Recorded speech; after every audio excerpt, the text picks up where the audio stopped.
Hello everyone, আসসালামু আলাইকুম। আশা করি সবাই ভালো আছেন। আর ইদানিং আমি ব্লগে নিয়মিত হতে পারছি না, কারণ এমনিতেই আমার অনেক বেশি প্যারা যাচ্ছে বিজনেস নিয়ে বা ফ্যামিলিগত চাপ নিয়ে। যেহেতু রোজার মাস, সব কিছু মেনটেন করতে হচ্ছে। নামাজ কোরআন পড়া বা জারিফ জাবেরকে টেক কেয়ার করা, রান্না বান্না, এরপর হচ্ছে আমার বিজনেস, পার্সেল রেডি করা, সেরেলাকের অর্ডার মানে হিউজ পরিমাণে আসছে। সেই পার্সেলগুলো রেডি করতে করতে আমার 2 থেকে 2.5 ঘন্টা চলে যাচ্ছে, কাস্টমারের সাথে চ্যাটিং। তো এত কিছু মিলিয়ে আমি ব্লগে নিয়মিত হতে পারছি না, তাও টুকটাক সারাদিন যতটুকু পারছি রিলস দেওয়ার ট্রাই করছি।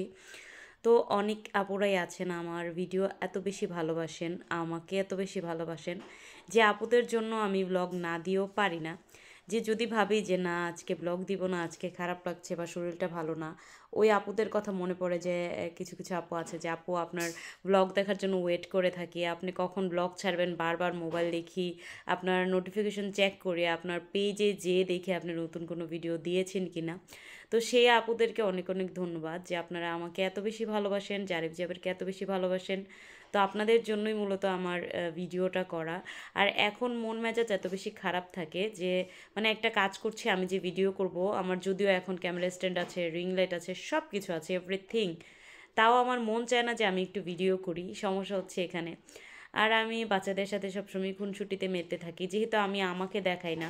আমি আমাকে দেখালে হয়তো বা আমার ভিডিওগুলো করা ইজি হতো, যেহেতু আমি আমাকে দেখাই না, আমি জাস্ট আমি কী কী করছি সামনে দিয়ে ওগুলো দেখাই। এজন্য আমার কাছে আর কি ভিডিওগুলো করা একটু টাফ হয়ে যায়, এক হাতে কাজ করা বা এক হাতে আমি ভিডিও করা এরকম আর কি। তো আজকে রান্না হবে দেশি মোরগ, ডাল, ডালের বড়া, আর হচ্ছে বেগুন ভাজা, কালো জিরার ভর্তা, চেফা শুটকির ভর্তা, আর এই যে হচ্ছে দেশি মোরগ। রান্না বান্না আজকে বেশি, এজন্য রান্নাঘরেও ঢুকে গেলাম খুব তাড়াতাড়ি। আর দেশি মোরগটা কিন্তু সবসময় ঝোল রান্না করলে অনেক বেশি মজা লাগে। গরুর গোস্ত দুইভাবেই রান্না করা যায়, যেমন ভুনা, কালা ভুনা, মানে গরুর গোস্তের রান্নার আইটেমের অভাব নাই। তো সেরকম হচ্ছে দেশি মুরগির, আমার কাছে মনে হয় যে দেশি মুরগি শুধু এক আইটেমেই রান্না করলে মজা, সেটা হচ্ছে দেশি মুরগির ঝোল। এইটার সাথে মানে অন্য কোনো কিছুরই তুলনা হয় না। আর দেশি মোরগ থেকে যে একটা মানে নিজস্ব যে একটা স্মেল হয়, এটাই অনেক বেশি মজা লাগে। তো এই মোরগটা দিয়েছে হচ্ছে আমার বড় আপু, আমি কিন্তু বলি সবসময় যে আমরা 3 বোন।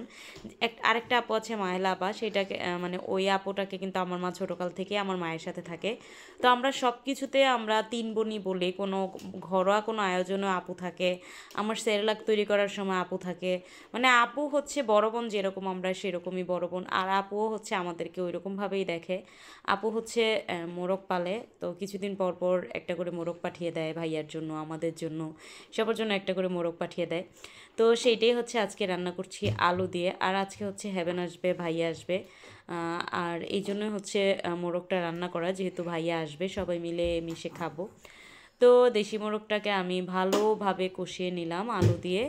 আর এখানে দেশি মোরগ রান্না করার সময় আমি বেশি মশলা দিই না, জাস্ট দারুচিনি, এলাচি, আদা রসুন বাটা, এতটুকুই, অন্য কোনো মশলা দিই না। মানে যত বেশি মশলা দেওয়া হয়, দেশি মুরগের যে নিজস্ব, বললাম না যে নিজস্ব একটা স্মেল আছে, সেই স্মেলটা বিলুপ্ত হয়ে যায়। এজন্য ইলিশ মাছের তরকারি আর দেশি মোরগে যত মশলা কম দিবেন ততই হচ্ছে এটা মজা বেশি হয়। আর এখানে বেগুন ভেজে নিচ্ছিলাম আমি। আর বেগুন ভাজাটা হচ্ছে বড় যে বেগুন, সেই বেগুন দিয়ে ভাজাটা অনেক বেশি মজা হয়। তো যেহেতু আমার কাছে বড় বেগুন ছিল না, আমি গাছ থেকে বেগুন পেড়ে সেটাই ভাজছিলাম। আর যেহেতু ভুনা খিচুড়ি খাবো, ভুনা খিচুড়ির সাথে বেগুন ভাজা না হলে মজাই লাগবে না। আজকে আর কি আমি ভুনা খিচুড়ি রান্না করব, এজন্য বেগুন ভাজা করছি, ডালের বড়া করছি, আর হচ্ছে চেফা শুটকির ভর্তা, আর কালো জিরার ভর্তা। আর মা হচ্ছে বিভিন্ন ধরনের শাক পাতা দিয়ে, লইটা শুটকি দিয়ে ভর্তার তেল দিবে। মা ওই রান্নাঘর মানে আমার মায়ের যে ঘর, ওই ঘরে রান্না করছিল মা, যেহেতু চুলায় অনেক কিছু রান্না হচ্ছে, এজন্য মা বলছিল যে আমি তাহলে ওই ঘর থেকে রান্না করে আনি, তাড়াতাড়ি হবে। আর এখানে পেঁয়াজগুলো দেওয়ার পর আদা রসুন দিয়ে ভালো করে ভেজে নিচ্ছি। এখানে হচ্ছে আমি দারুচিনি আর এলাচ দিয়েছি, তেজপাতা দিয়েছি, ভালো করে ভেজে নিব। ভেজে নিলে স্মেলটা চলে গেলে এখানে দিয়ে দিলাম ডাল। এই মুগ ডাল আর মসুর ডাল হচ্ছে আমি পরিমাণে সমান সমান নিয়েছি। আর প্রথমে আমি ভিজিয়ে রেখেছিলাম। হলুদের গুঁড়ো মরিচের গুঁড়ো দিয়ে দিলাম। আর অনেকে আছেন, অনেক আপুরা যারা আমার স্পেশাল গরুর মাংসের মানে মাংসের মশলা যে আমি বানাই জারিফ জাবেরের তরকারিতেও দেই আর সব কিছুতে ডাল ভাজা বা সব কিছুতেই দেই, সেই মশলাটা হচ্ছে আমি আগামীকালকে বানাবো। যারা হচ্ছে এই মশলার রেসিপিটা চাচ্ছিলেন তারা অবশ্যই আগামীকালকের ভিডিওটা আমার দেখে নেবেন, আগামীকালকের ব্লগটা দেখে নেবেন। তো এখন বেশিরভাগই আমি সারাদিনে যতটুকুই পারি জারিফ জাবেরের খাওয়া দাওয়া বা ওদের অ্যাক্টিভিটিসগুলো আপনাদের সাথে শেয়ার করার ট্রাই করব, যে ওদেরকে কি কি শিখিয়েছি, ওরা এতদিনে কি কি শিখলো। আমি কিন্তু জারিফ জাবেরেরকে এখন বেশি একটা দেখাই না, মানে কিছু কিছু মানুষের কটু কথার কারণে, এজন্য ওদেরকে আমি বেশি দেখাই না, বেশি ফোকাস করি না। আমি জাস্ট আমার রান্নাবান্না, আমার ঘরোয়া কাজগুলো, এগুলোই বেশি ফোকাস দিই। তো যাই হোক, এখানে আমি পানি দিয়ে দিলাম পরিমাণ মতো। আমি এখানে এই বাটিটা দিয়ে 2 বাটি চাল নিয়েছিলাম, এই জন্য আমি পানি দিচ্ছি হচ্ছে 4 বাটি। আর যদি আপনারা বেশি করে রান্না করেন, ধরেন 2-3 কেজি, সেখানেও আপনারা যে কোনো একটা পট নেবেন, পট নিয়ে মেপে নেবেন যে কয় পট হলো। যদি 4 পট হয় তাহলে আপনারা 7.25 পট পানি দেবেন, তাহলে একদম মানে প্রপারলি সুন্দরভাবে কুক হবে। এখানে আমি পানিটা সবসময় আগে দিই। আর মা হচ্ছে চাপা শুটকির ভর্তা বানাচ্ছিল আর কালো জিরার ভর্তাটা বেটে দিচ্ছিল। মায়ের ভর্তার তেল রান্না করা শেষ, আর মা দেখছিল যে আমি অনেক বেশি তাড়াহুড়ো করছিলাম, মানে এতগুলো রান্না করছিলাম। তো মা বললো যে দাও আমি ভর্তাটা বেটে দেই। আর তারপরে পানিটা যখন ফুটে উঠলো আমি পোলার চালগুলো দিয়ে দিলাম। আর আমার মা আমাকে অনেক হেল্প করে, অনেক হেল্প করে। সকালবেলায় এসে সেরেলাক রান্না করে জারিফ জাবেরকে খাইয়ে দেয় আমি ঘুম থেকে ওঠার আগে।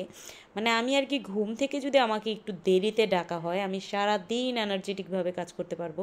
কিন্তু আমি যেদিন সকালে ঘুম থেকে উঠবো, যেহেতু আমি রাত 2টা-2:30 বেজে যায় ঘুমাতে ঘুমাতে, তার মধ্যে আবার সেহরির টাইমে উঠি, 4টা 4:30 বাজে উঠি, সেহরির টাইমে উঠে খাওয়া দাওয়া করে ঘুমাতে ঘুমাতে আবার 5:30, আবার মানে আমি সবসময় রাতে ঘুমাতে হচ্ছে লেট নাইট ঘুমাই। আর এই জন্য হচ্ছে আমাকে যদি একটু শান্তি মতো ঘুমাতে দেয়, সকালে একটু দেরি করে ডাকে, তাহলেই সারাটা দিন আমি ভালোভাবে কাজ করতে পারি। আর নইলে সকালে ঘুম থেকে উঠলে আমার প্রচুর মাথা ব্যথা করে। আর যেহেতু সারা দিনে আমি আর এক ফোঁটাও ঘুমাই না বা ঘুমানোর টাইম পাই না, এজন্য আর কি আমি একটু দেরিতে ঘুম থেকে উঠি। তো পোলাওটা হয়ে গেছে, ভুনা খিচুড়িটা হয়ে গেছে। এটাকে এখন আমি উল্টে পাল্টে দিলাম, নিচেরগুলো উপরে, উপরেরগুলো নিচে দিয়ে দিলাম। আর আরেক চুলার জাল একদম কমিয়ে দিয়েছিলাম। এখন আবার 10 মিনিট পরে আবার দেখে নিলাম, এই তো পারফেক্টভাবে আমার খিচুড়িটা হয়ে গেছে। মসুর ডাল অনেকেই ভুনা খিচুড়িতে দিতে চায় না বা দেন না। মসুর ডালটা দিলে কী হয় জানেন? মসুর ডালটা দিলে হচ্ছে আপনার ভুনা খিচুড়িটা একদম মাখো মাখো হবে, একদম ঝরঝরে ভুনা খিচুড়ি আমার কাছে এমনিতেও মজা লাগে না। আপনার যদি একটু মসুর ডালটা দেন, ভুনা খিচুড়িটা একটু মাখো মাখো হবে, আপনি হাত দিয়ে খাবেন, আপনার হাতে লাগবে, ওইটা সবচেয়ে বেশি মজা লাগে। ভর্তা দিয়ে হোক, ডাল দিয়ে হোক, সব কিছু দিয়ে আপনারা খেতে পারবেন, খুব মজা লাগে।